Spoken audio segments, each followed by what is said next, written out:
welcome back. So this video will mostly be like this briefing stuff here, as much of it as I can play. So I can see there's one right here, so let's start with that one. Ocelot, I hear they started calling you Shalashashka in Afghanistan. What's that about? You know the term Sharashka? It's slang for a suspicious, hastily thrown together organization. The word became associated with a type of forced labor facility in the Soviet Gulag system.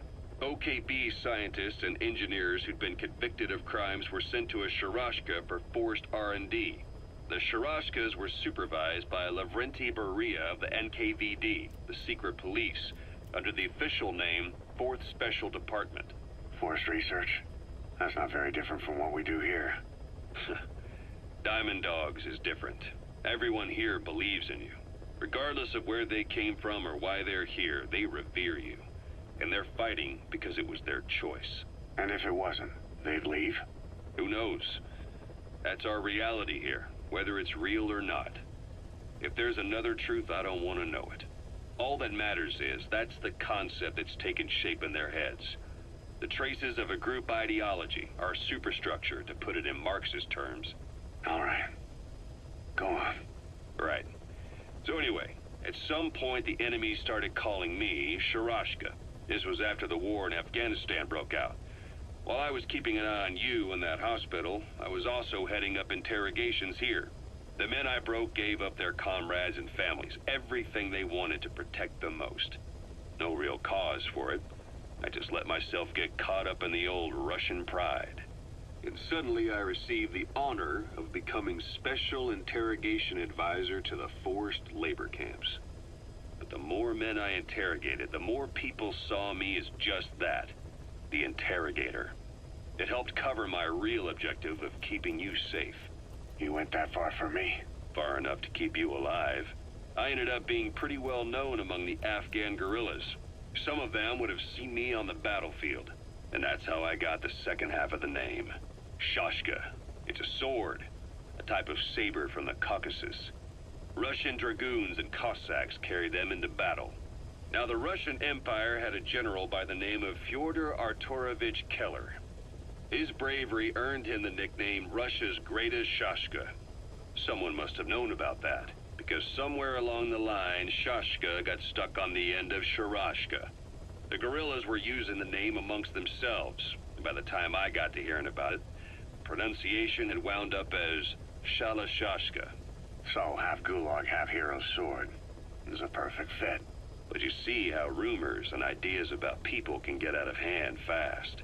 Once you create a character and put it out there in public mind, it warps and twists with every baseless rumor. And before you know it, all people see are phantoms. In my case, it works out just fine. I'm plenty used to working under aliases. Alright, that was the only tape I have on the second briefing. So let's see, there's one here. Oh, actually there's 3 of them. Let's begin with this one. So SALT II still hasn't gone into effect? That treaty was drawn up to limit not just the size of the U.S. and Soviet Union's nuclear arsenals, but also their delivery systems. The whole deal. Just when we thought all those years of negotiations had paid off, somebody decides to invade Afghanistan. The timing couldn't have been worse. The president was in the middle of the SALT II talks back then. You mean while you were busy trying to stop Peace Walker? I heard. President Ford was meeting with the General Secretary in Vladivostok.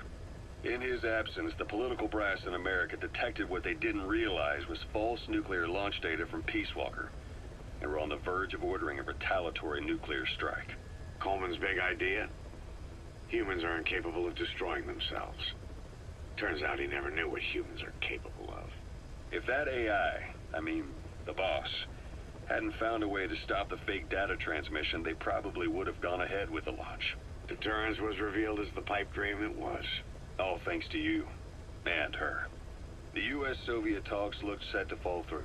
What happened in Nicaragua no doubt helped trigger a change of heart. But in the end... The time's to find the politics. When you've grabbed their tail, they turn and bite your hand.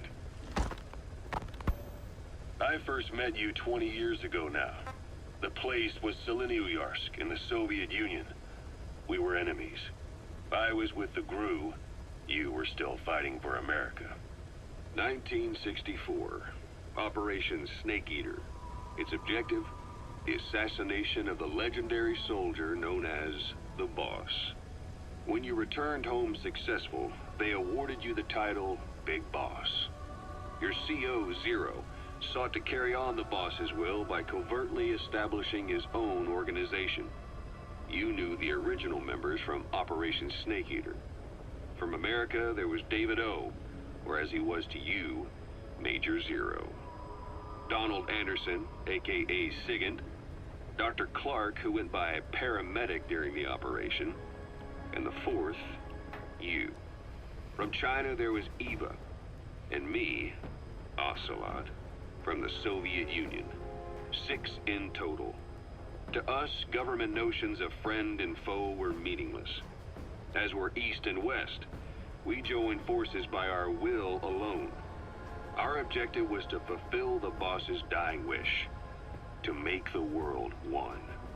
And to do it, Zero used the Philosopher's Legacy, the secret war fund you obtained during Operation Snake Eater. This organization would go on to become Cypher. I, on the other hand, was left with the problem. You only recovered half of the legacy. I had to locate the other half myself. When I found the funds, I passed them on to Zero, just as you wanted. I still trusted him in those days. We thought what he was doing was the boss's will, until he started that one project. Les enfants terribles, Zero called it. You parted ways, as did Eva, leaving only Anderson and Clark still with him. I maintained limited contact, although truth be told, we were just keeping tabs on one another. The reason was always you. After you returned to the Army and created Foxhound, you left America. For a time, even I'd lost track of you. I'd imagine Zero did too. You always were the best when it came to hide and seek. Zero created Cypher, an information network to tap into every corner of the globe. Woven together, Cypher's arteries make the world just one big organism. And that's not all. It also monitors the thorn in Zero's side. That's you, tracking your coordinates wherever you might go. The further you strayed from your roots, the larger Zero became. It's as if he was trying to close the gap between you. But before long, he disappeared from public life. Only a few people had direct contact with him. For a time, I was one of them. Then a year after you fell into your coma, he slipped out of sight entirely. Since then, nothing. No photos, no recordings, not even a reliable rumor as to his whereabouts. I tried every method I could think of, but Zero was gone. Freed of his control, his creation, his power continued to grow. Cypher is a great beast, and Zero was its spine. But even without him, it's endured, evolved. But now its body is rotting, riddled with parasites. Parasites like the ones who attacked you 9 years ago in the Caribbean, and then at the hospital. Cypher's Black Ops Unit, XOF. They learned where you were, and came to wipe the slate clean. Alright, so we got a little bit more information on what's going on. Those were the 3 briefing of the Ocolot, can you call it that? Ocolot's briefings. So I got part 3 with me there, and this is the Afghanistan today. So let's see that. Christmas Eve, 1979. The Soviet Union rolled into Afghanistan. Muslims had revolted against the Soviet-friendly regime established the year before.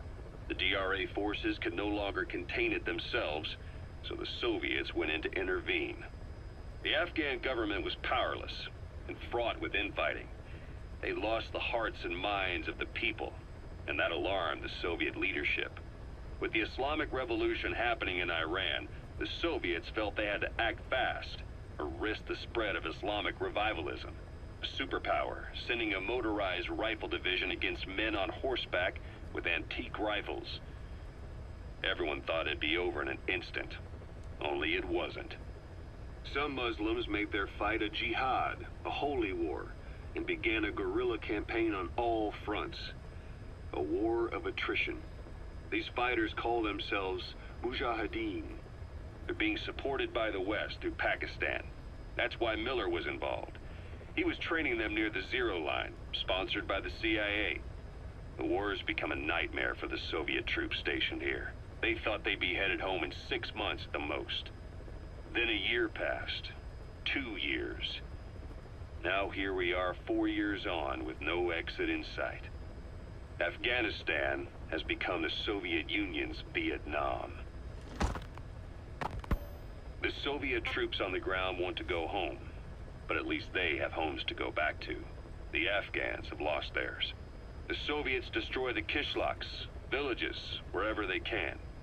They burn down homes and fields, fill in wells, turn pastures into minefields.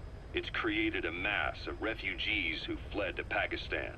If the Mujahideen are fish swimming around the villages, the Soviets will go so far as to dry out their ocean. But this has had a big price. There's bitter resentment among the Afghans, and they're taking out their anger on the soldiers on the front lines. Among the Mujahideen are the Pashtun people. They're fiercely devoted to their code of Badal, or revenge. Soviets they've captured have had their hands, feet, and noses cut off before being left to die at the side of the road, just to show their comrades what they're capable of. Friendlies who come across them can do nothing but put them out of their misery. Then they burn down another village in retaliation. And the cycle of vengeance goes on. Seems like a very terrible war. Anyway, let's move on to the next one. This is the last one. Then I think I'm gonna cut the video. This has just been a video of all the cassettes that I found so far, like the briefing, so we can get a picture of what's going on. Snake, I wanted to ask you about the man on fire. What do you remember from the hospital? Anything we can use? Well, he took off the moment the sprinklers started up. Sprinklers? So he's afraid of water. And when he got sprayed with water from the burst pipe, it slowed him down. When we escaped on horseback, he wouldn't cross the river either. And then it started to rain. And he disappeared. Water against fire. Is it that simple? I mean, it makes sense. It's just hard to believe it would work on a guy like that. It seemed to work pretty good when we were fighting him, or running away from him. So I think water is the key to this guy and how to stop him, or that guy we met in the beginning of this game. Anyway, that's pretty much all I can find of cassettes. There's some music tapes though. I would play them, but I'm afraid that I will get copyright issues if I do, so I think I'm gonna leave it alone. Either way, we got the briefing cassettes, and that's pretty much all I have for now for the cassettes, so I'm gonna stop the video right here. Thanks for watching, and I'm out. See you in the next video.